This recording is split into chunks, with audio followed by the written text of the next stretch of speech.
Bonjour à tous et bienvenue dans les royaumes de Keia.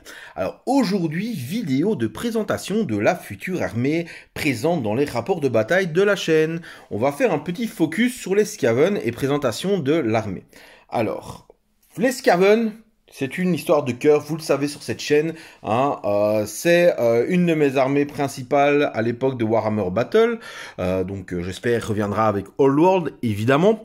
Donc voilà, qui est mené par, et depuis toujours, que ce soit le jeu, que ça soit à Mordheim, que ça soit à Warhammer Battle, que ça soit à Warhammer Josimar, que ça soit à Blood Bowl, que ça soit à Warcry, mené par mon prophète gris Hamsterville. Alors, petite anecdote, ça c'est vraiment l'anecdote, pour ceux qui trouvent d'où vient le nom Hamsterville, mettez-le en commentaire, ce sera pour voir un peu si vous avez la référence. Donc voilà, les Skaven, les petits ratons, une armée vraiment de cœur que je collectionne depuis les années 90. Fin des années 90, j'ai commencé vers 99 à collectionner ces petits ratons.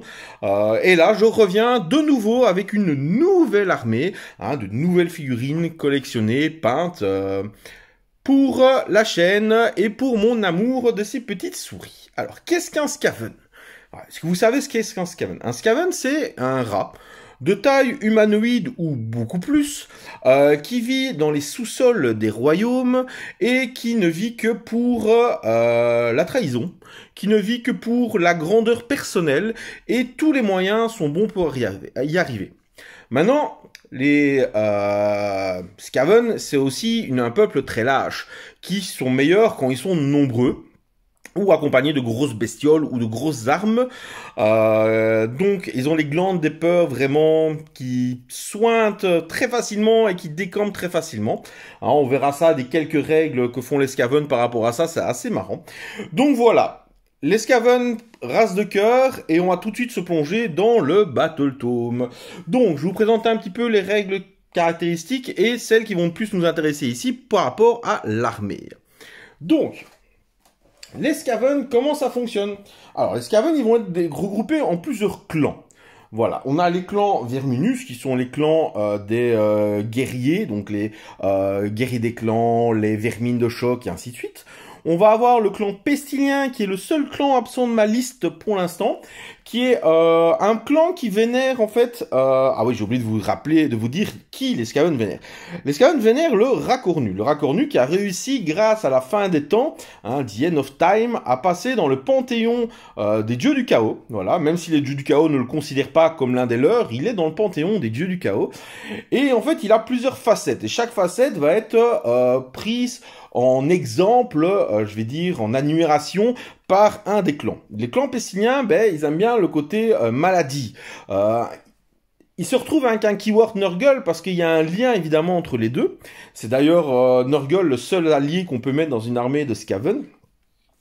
À part des autres Skaven, évidemment. Non, je rigolais, mais les Skaven ne font jamais confiance à d'autres Skaven. Et donc, ils ont la maladie, ils transpassent la maladie, ils ont des prières, ils ont des prêtres, et voilà, ils vont avoir plein de choses qu'ils vont faire. Le plus vénérable d'entre eux, pour ceux, les anciens, donc qui je parle, c'est Skrull, évidemment, pour tous ceux qui jouent à Total War Warhammer, gloire aux Skaven, Skrull, des 1000 Vérol, avec son Liber Bubonicus, voilà, absent pour l'instant de ma liste, mais ça va grandir évidemment. On va retrouver aussi le clan Mulder. Ça, c'est un clan que j'aime bien. Donc, c'est un clan présent dans ma liste. Vous voyez là-bas, hop, vous voyez, je ferai des gros plans de mes figurines après, évidemment. Avec les Raogres qu'on voit là-bas, les Stormfine, même si eux, ils sont dans deux clans. Et le petit maître Mulder que vous voyez à côté de l'assassin, que je vous montre ici. Hop, vous voyez là-bas dans le fond. Hop, le voilà, le petit Mulder, le maître clan, qui sera d'ailleurs le général de mon armée, mais ça, on y reviendra après. Donc, ce brave Mulder, en fait, c'est les inventeurs dérangés, pas les inventeurs, les manipulateurs génétiques dérangés. Donc c'est ceux qui vont créer des Raogres, qui vont fusionner des corps de loups avec des têtes de Skaven pour faire des rats-loups. Et ça existe vraiment, ne rigolez pas, ça existe vraiment. Donc avec plein de rats géants, des picots dessus, et plein de choses comme ça. Donc voilà, c'est les manipulateurs génétiques, c'est eux qui ont créé l'abomination de Malpierre. Voilà, c'est un peu tout tout ça qu'ils ont créé. Moi, c'est un clan que j'aime bien. De fait aussi de Warhammer Battle, hein, c'était le clan qui était proche des nains, qui se battait entre les nains et les désolations nordiques, avec Trott le Galeux, célèbre chef qui a rencontré notre chef suprême à tous, Skaven, Tankol, mais je reviendrai évidemment sur Tankol plus tard, grand et magnifique seigneur, prophète gris, reviendrons là-dessus après. Après, nous allons avoir le clan Skryr, le clan Skryr en français, qui eux sont les inventeurs des rangées. Voilà, eux, ils aiment bien inventer des machines de fous, des machines de guerre comme le canon à malfoudre, comme le Jesai que vous pouvez voir en avant-plan ici, comme les Ratlings, les fameuses Ratlings, comme ceux qui ont équipé avec la machination Moulder pour créer des Raogres surpuissants, en leur mettant des armures pour en faire des Stormfine et des armes, des lance-feu, des lance-globes, des globes empoisonnés. Donc voilà, c'est un peu les inventeurs complètement fous qui font aussi de la magie, mais comme tout bon Skaven le sait, une arme ne fonctionne qu'une fois sur deux. Elle tuera plus souvent des Skaven que des ennemis en face. Si ça n'y arrivait pas, ben, ce serait pas les Skaven, hein, on est bien d'accord là-dessus. Hein, les Skaven, il faut que ça explose de votre côté aussi. Et enfin, le dernier clan, le clan des assassins, le clan caché, le clan Eshin. Alors voilà, le clan Eshin qu'on voit son représentant là-bas dans le fond, à côté de mon maître d'émeute. Vous voyez, hop, le nouveau, très jolie figurine d'ailleurs, le nouveau assassin, très classe. Je vous montrerai plus près parce que j'ai utilisé les nouveaux contrastes pour faire le poison. Ça donne assez bien. Donc voilà. Donc les assassins, voilà, on va pas épiloguer là-dessus. Hein, voilà, des assassins très efficaces, mais aussi, ben, comme tout Skaven, très courageux. Et on va attaquer directement, maintenant qu'on a vu ça. On a une dernière caste aussi à voir, c'est vrai. La caste des prophètes gris, menée par Tankol, mais c'est ce que Tankol croit. Au final, c'est Hamsterville qui est le seul et unique grand prophète du Racornu. Mais bon, ça, il ne le sait pas encore, Tankol. Une fois que je l'aurai affronté, il le saura. Donc, les prophètes gris, ben, c'est les bénis du Racornu. Donc, ils sont nés albinos, en fait. Ils sont nés avec des cornes et cette proportion à faire de la magie. Mais d'où leur vient leur esprit dérangé, leur magie, leurs inventions qui fonctionnent, le progrès mutagène, le poison du clan Eshin, d'où vient tout? Mais d'où vient de la malpierre? La malpierre, c'est une pierre, c'est un minerai du chaos pur, d'une des deux lunes du chaos. C'est Morslip, je pense, que je ne dis pas de bêtises, qui a envoyé sur le vieux monde, mais qui ont récupéré dans le monde des Age of Sigmar, cette substance qui permet en fait d'accroître, de donner de la puissance, mais avec un contre-coup généralement mortel. Évidemment, un Skaven ayant une très courte existence, voilà, autant avoir le plus de pouvoir possible dès le début. Attaquons maintenant directement les règles des Skaven. Les Skaven, ils ont plusieurs règles, d'ailleurs, des règles très marrantes. Quand je vous dis qu'il y a beaucoup de courage chez les Skaven, hein, humour, on a la règle dirigée depuis l'arrière. Donc en fait, on a -1 pour toucher avec les armes de corps. En fait, un héros Skaven, s'il a à 3 pas d'une unité d'au moins 3 figurines. Alors en fait, c'est l'attention messire que tout le monde a au tir, mais les Skaven, ils l'ont aussi au corps à corps. Donc voilà, donc les Skaven, ils aiment se cacher, hein, c'est ce que j'expliquais, donc voilà. Ils ont cette règle. Sauf qu'il peut, à la phase de combat, au moment où vous activez un de vos héros, il peut, au lieu de taper, battre en retraite. Cassons-nous, tant qu'on reste vivant, ça ira. Et enfin, l'union fait la force. +1 à la portée des armes des unités Skaven par tranche complète de 10 figurines, ce qui permet d'avoir des armes avec une grosse portée. Par exemple, là, on voit que j'ai 20 guerriers des clans avec épée, ben, ils ont déjà portée +1, +2, portée 3. Idem les lances, portée 4.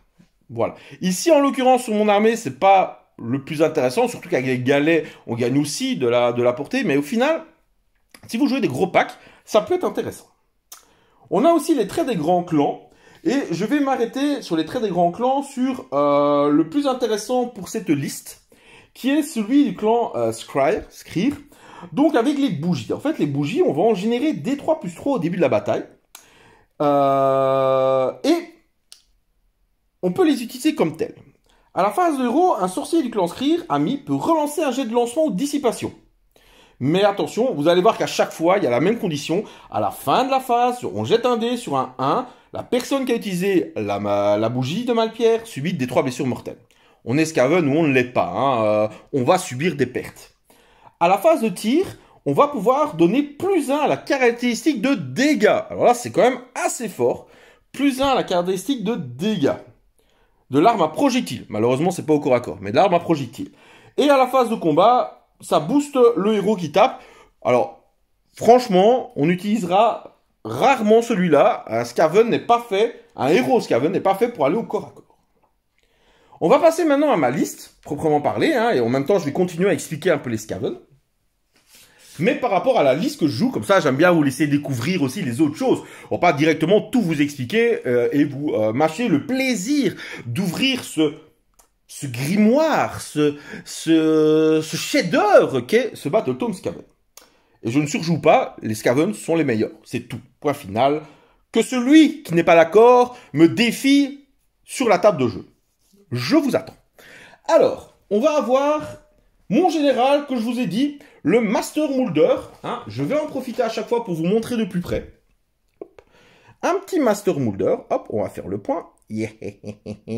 Avec son fouet diabolique. Un petit Master Moulder. Alors, mon Master Moulder, comme c'est mon général, il va avoir le trait de commandement. Il va avoir un trait de commandement qui va dire que c'est le trait modéleur suprême. Et ouais, évidemment, hein, modéleur suprême. Hein. Oui, alors vous remarquez, pour les, je vous entends déjà dans les commentaires. Mais Condange, Hamsterville n'est pas le général de ton armée. Mais c'est tout à fait logique. Laissons les sous-fifres faire le travail. Si la partie est un échec, ce sera la faute du général. Si la partie est une réussite, le général mourra dans un accident et tout le bénéfice reviendra à Hamsterville. Tout à fait, c'est totalement logique. On est Skaven ou on ne l'est pas. Alors, qu'est-ce que ça fait Modéleur suprême? Modéleur suprême va me donner en fait plus 1 pour toucher et pour blesser aux unités bêtes de combat entièrement à 13 pas de ce général. Alors, bêtes de combat, et à bêtes de combat, on peut voir que, hop là, les Raogres sont bêtes de combat, et ça va donc leur donner, tant qu'ils restent dans une bulle de 13 de mon général, de plus 1 pour toucher, plus 1 pour blesser. Ce qui est vraiment très balèze. C'est très badass. Un Raog, vous allez voir après, quand on arrivera au Raog, ça tape très bien. Hop, hop, le petit Raog, un petit focus dessus. Regardez, il vous regarde là, de ses jolis yeux, prêt à vous faire un câlin avec ses grosses griffes. Hop là. Alors, donc c'est vraiment pas mal. Mais évidemment, vous allez me dire, ouais, mais bon, tes Raog, ils vont aller au corps à corps. Ton gars, il doit rester dans les 13 pas. Bah, il y a quand même de grandes chances qu'il arrive au corps à corps aussi, qu'il se fasse shotter. Alors, de 1, c'est tout prévu par Hamsterville. C'est logique. Mais de 2, je vais quand même essayer qu'il survive un peu. Et pour cela, j'ai trouvé un artefact très marrant. Très, très marrant. Alors, évidemment, on rigole, j'explique mon armée avec grande éloquence, parce que c'est une armée aussi fun. Hein. Vous ne trouverez jamais cette liste-là en tournoi. Je vous expliquerai après comment est-ce qu'on peut améliorer une liste de tournoi. Mais voilà, ici, c'est dans le fun, c'est dans l'esprit du Skaven, et moi, j'aime ça. Et j'ai trouvé un super artefact qui s'appelle le sale cuir. Le sale cuir va faire qu'il a une caractéristique de blessure de 10. Mon général, le petit Skaven que je vous ai montré là avec son petit fouet, il a donc 10 PV. Et au début, que je dis pas de bêtises, et au début de ma phase de héros, donc de notre phase de héros, je peux guérir 1. C'est-à-dire qu'à ma phase de héros, s'il n'est pas au corps à corps, je vais pouvoir le guérir de D3 plus 1 si j'utilise l'action de commandement. Et à la phase adverse, 1 D3, donc ça va, je peux quand même récupérer pas mal de PV, 10 PV. Comme de nouveau, c'est pas une foudre au corps à corps, mais vu qu'il reste tout près, vous aurez moins 1 pour le toucher, quoi qu'il arrive, que ça soit au tir ou au corps à corps. Donc voilà. Et puis si vous tapez dans mon général, vous tapez pas dans les Raogres, vous tapez pas dans les Jedi, ni dans les Stormfine. Et c'est tout bénéf pour moi. Voilà. Alors, je réfléchis aussi, ça c'est quelque chose que je n'ai pas encore fait dans cette liste, mais j'ai besoin de vos idées aussi, hein, parce qu'il y en a tellement intéressants. Je n'ai pas encore mis de bataillon. Alors est-ce que je prends un bataillon, une pause, qui est intéressant, une pause ou avec un Battle Hunter, qui est pas mal aussi, pour aller chasser le galet en face. Est-ce que j'utilise vu que j'ai quand même 4 héros, c'est quand même pas mal, pour essayer d'avoir un autre artefact ou un nouveau enhancement? Ça peut être intéressant. Donc là-dessus, je suis encore en réflexion. N'hésitez pas, si vous avez des idées, dans les commentaires, gloire au Skaven, je te donne mon idée. Donc faut mettre gloire au Skaven, je pense au bataillon Intel, d'accord? C'est important, sinon on fait pas confiance, nous les Skaven. On fait pas confiance de toute façon. Nous allons passer à Hamsterville. Hamsterville, prophète gris. Hamsterville, prophète gris. Quoi de mieux, hein? Quoi de mieux? Alors, une fois par tour à ma phase de héros, je peux, avant de lancer un sort, déclarer que je vais consommer un fragment de Malpierre. Pour cela, je vais jeter 3d6. Alors, si le résultat du jet est de 13, le sort est lancé avec succès ne peut pas être dissipé, mais je subis D3 blessures mortelles. Si le résultat n'est pas 13, ben je retire un dé de mon choix, et le résultat sera les 2d6 restants. Pourquoi 13? Parce que 13, ben c'est le conseil des 13, c'est le chiffre des Skaven. 13, c'est ce qui porte bonheur. Les Skaven sont nés de cette cloche qui sonna 13 fois dans un village de l'Empire, où ils se firent tous déchiquetés par des rats de taille humaine au 13e coup. Lorsque les deux lunes du chaos étaient l'une dans l'autre, et que l'aura verte maladive de la Malpierre envahit le vieux monde. Tan, tan, tan, tan. Voilà. Alors, il a droit à un sort, je lui ai mis le sort frénésie mortelle, c'est-à-dire que je vais cibler une unité Skaven, et c'est ça qui est intéressant, c'est une unité Skaven. Donc même les Raogres, qui font que si j'ai une figurine, quand elle meurt, elle peut peeling et taper, avant d'être retirée comme perte. Donc vous pouvez avoir des Raogres qui tapent 2 fois, ça marche très bien sur les vermines de choc aussi, donc c'est quand même pas mal. Les Stormfang, évidemment, hein, on va pas se le cacher. Et là, son sort aussi, flétrissement.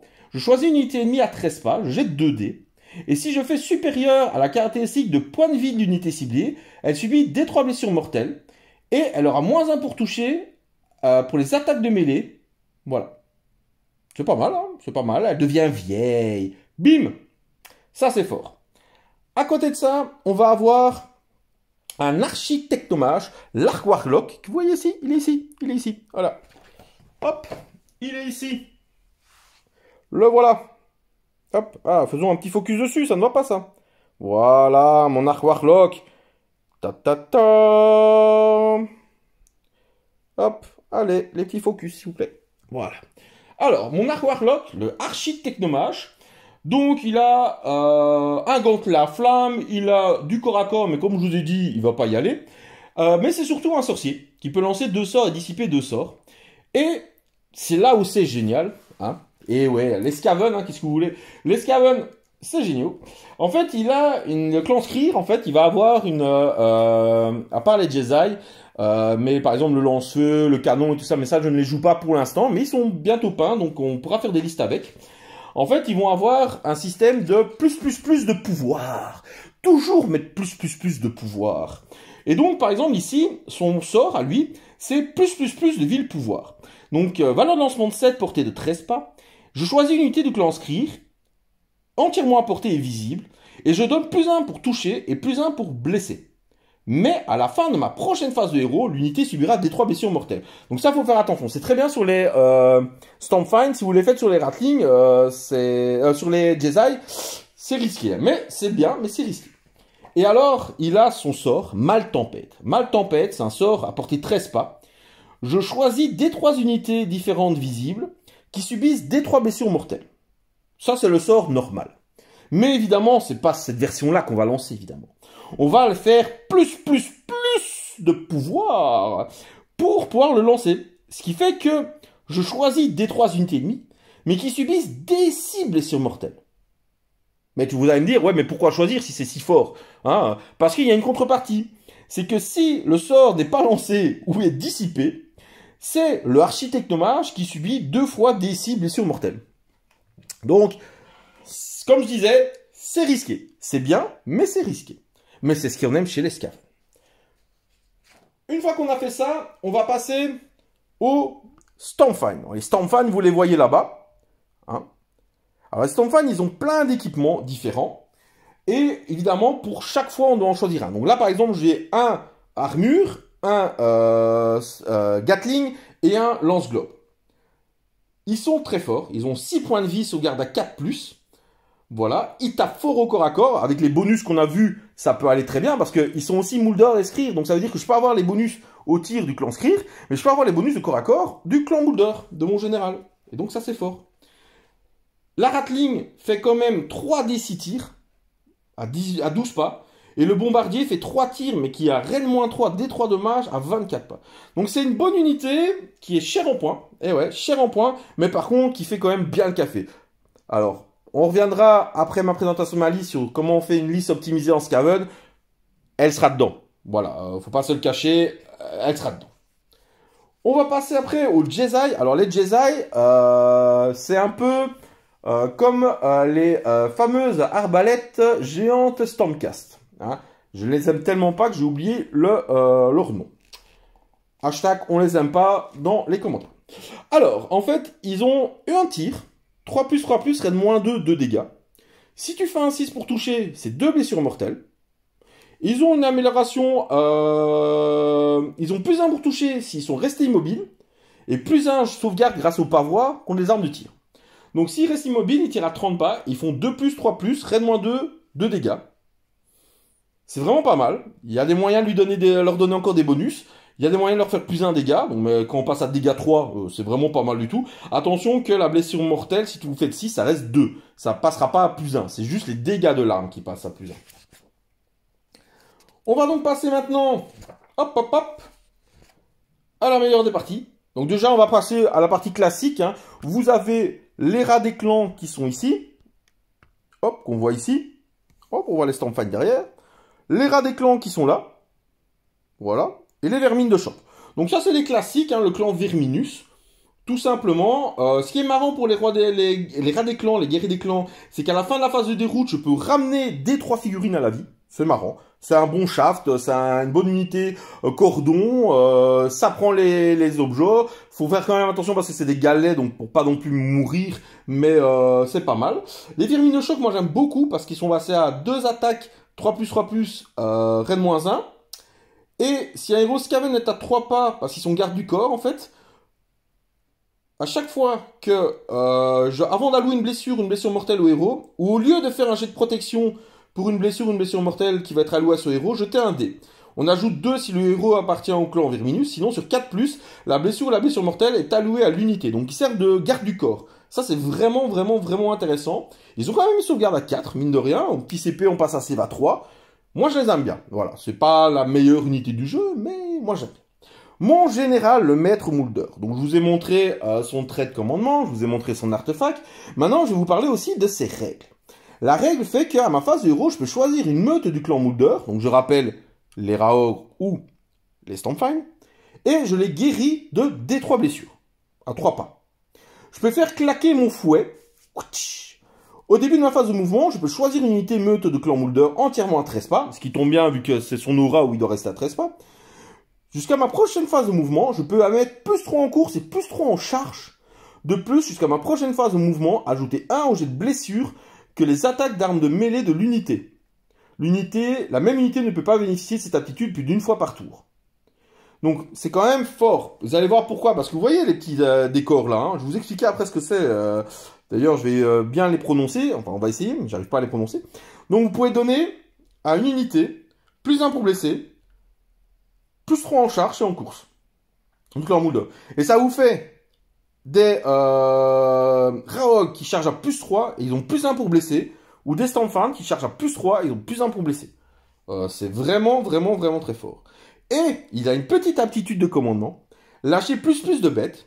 Vous pouvez utiliser cette aptitude de commandement si cette unité est sur le champ de bataille. Évidemment, il ne faut pas qu'il meure.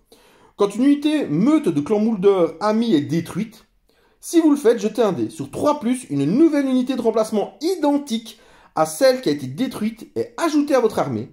Placez l'unité entièrement à 12 pas de cette unité et à plus de 9 pas de toutes les unités ennemies. Chaque unité détruite ne peut être remplacée qu'une seule fois. Sur 3+, pour un CP, je fais revenir mes 6 Raogres s'ils viennent de mourir et mes 3 Stormfang s'ils viennent de mourir. Et ça, c'est très fort. Sur un petit 3+ comme ça. Et venons-en à ces Raogres. Parce que mine de rien, je vous en parle là, je me dis que je les booste. Mais qu'est-ce qu'ils font ces Raogres? Ben, les Raogres, hein, c'est quand même déjà par tranche de 3 figurines. Hein, il y en a qui sont équipés d'un canon à mâle-flamme. Déjà, c'est déjà pas mal. Une figurine sur 2, donc là j'en ai 3 qui ont canon à mâle-flamme. S'il fait quand même porter 16, D3 attaques, 4+, 3+, raid -1, 2 dégâts. Ce qui est pas mal. Mais là où ils sont vraiment intéressants, c'est qu'ils ont 4 attaques chacun. 3+, 3+, on a vu que c'était facile de les faire passer à 2+, 2+. Hein. Raid -1, 2 dégâts.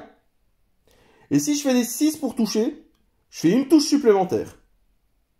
Donc mine de rien, là, j'ai 24 attaques. En moyenne, du coup, on va faire 4-6. Donc ça fait 4 en plus. Donc ça fait 4 touches en plus. Qui blesse sur 3, reine -1, 2 dégâts. Donc mine de rien, ils peuvent faire très mal. Surtout qu'on a facilement des +1 pour blesser, des +1 pour toucher, et ainsi de suite. Mouvement 7. Et, ah ouais, j'ai pas oublié de vous dire. Même s'ils n'ont pas d'armure là, c'est quand même sauvegarde à 4+, et 6 PV chaque. Vous avez, cette unité-là, fait 36 points de vie. Ce qui est vraiment énorme. Et on va passer au dernier de la liste, mon maître de mort, mon assassin, qui va avoir des étoiles de jet d'une portée de 12 pas. Alors vous allez me dire, ouais, écoutez bien le profil. 5 attaques, 4+, 4+, pas de reine, D3 dommages. Ouais, pas mal, pas de reine, c'est dommage. 4+, 4+, pour un assassin, c'est pas terrible. Mais par contre, il a les toxines du clan Eshin.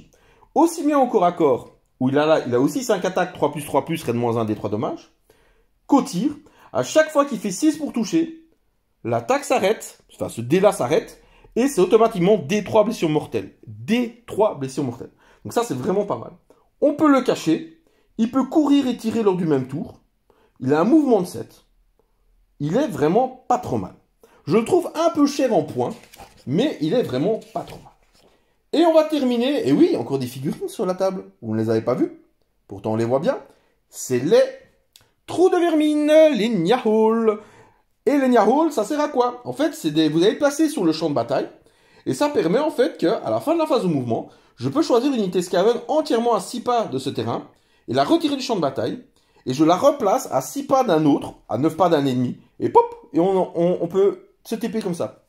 Mais ce qui peut être intéressant, toujours dans ma fonction de mon armée, comme je vous l'ai montré, c'est quoi? C'est que si vous faites à votre phase de héros le petit coup de fouet qui donne +3 en mouvement, +1 pour blesser au Raogre, ou au Stormfang, mais au Raogre par exemple, que vous les TP à 9 pas de votre adversaire grâce au Nyahul, ça veut dire qu'ils ont une charge à 6, potentiellement relançable avec un CP. Quand ils arrivent au corps à corps, ben, ils pourraient avoir +1 pour toucher, +1 CP. Ce qui à dire que ça fait 24 attaques qui touchent sur 2+, chaque 6 fait une attaque supplémentaire, qui vont blesser sur 2+, à reine -1 pour 2 dommages. Donc mine de rien, on va faire un paquet d'attaques et on peut vraiment bien tuer, et ça tank. CEVA 4, 36 PV, mine de rien, ça peut bien tanker. Voilà pour l'armée que vous allez découvrir bientôt sur la chaîne en rapport de bataille. Maintenant, vous allez me dire, ouais, mais cette liste-là, elle est cool, elle joue un peu de tout, elle a l'air chouette, mais c'est pas une liste tournoi non plus, c'est pas une liste ultra optimisée. Alors, si vous voulez rentrer dans l'optimisé, j'ai quelques listes que j'ai vues passer sur les tournois américains, où vous allez souvent avoir Tankol. Alors, Tankol, c'est un monstre. Déjà, dans les romans, je vous conseille le Gotrek et Félix numéro 2, Tueur de Skaven, et le roman Prophète Gris, c'est une suite de Tankol. C'est l'histoire de Tankol. Tankol, il est génialissime. Hein. C'est toute l'essence même des Skaven dans ce personnage. Sauf que là, Age of Sigmar, il s'est un peu burné un peu parce que son Raogre de compagnie, qui meurt à chaque fois des mains de Gotrek et Félix, va être boosté aux hormones, hein, et va être énorme à tel point que Vorax, en fait, va servir de monture à Tankol. Et Tankol va être un magicien avec +3 pour lancer ses sorts. Il va avoir des armements qu'on va mettre sur Vorax, qui peut être soit une bête immonde au corps à corps, ou une bête immonde au tir grâce à ses 4 lance-flammes. Donc voilà, pour votre général, c'est vraiment le must. Les Stormfang, c'est vraiment très bien parce qu'ils se tapent très bien au corps à corps et ils tirent très bien. Donc si vous mettez une unité de 9, c'est vraiment fort. Alors je vous ai pas dit aussi, mais en fait, tout est ligne chez moi, à part mes Jedi. Et mes personnages, évidemment. Pourquoi? Parce qu'à chaque fois que vous mettez un personnage d'un clan, ça débloque une unité de ce clan en termes de ligne. Donc ici, ben, j'ai un Scryer pour qui débloque les Stormfang en ligne. J'ai un Moulder qui débloque les Raogres en ligne. Et ben, le reste, c'est des lignes à part les Jedi. Donc voilà.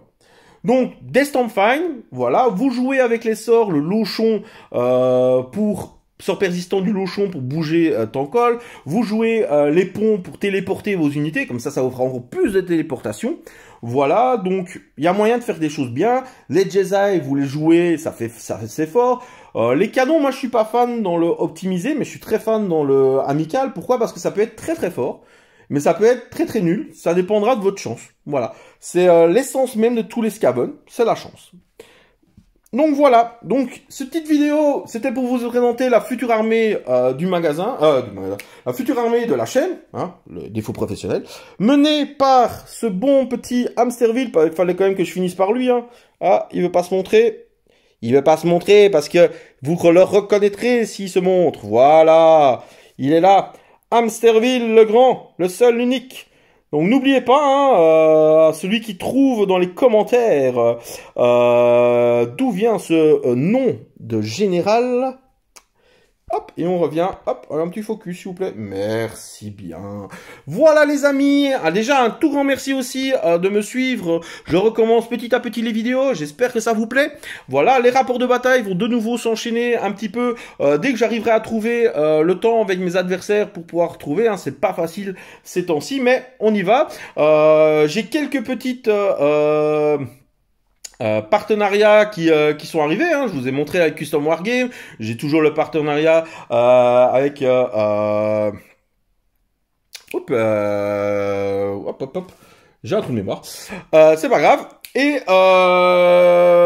j'ai bientôt, on va essayer de trouver une date. La première date ne va pas aboutir parce que je ne sais pas être, mais on va essayer de faire un rapport de bataille avec la chaîne Ratonga TV, une nouvelle chaîne belge, hein, c'est bien la chaîne belge, qui fait aussi des rapports de bataille. Voilà, je vous dis à bientôt dans les royaumes et amusez-vous surtout!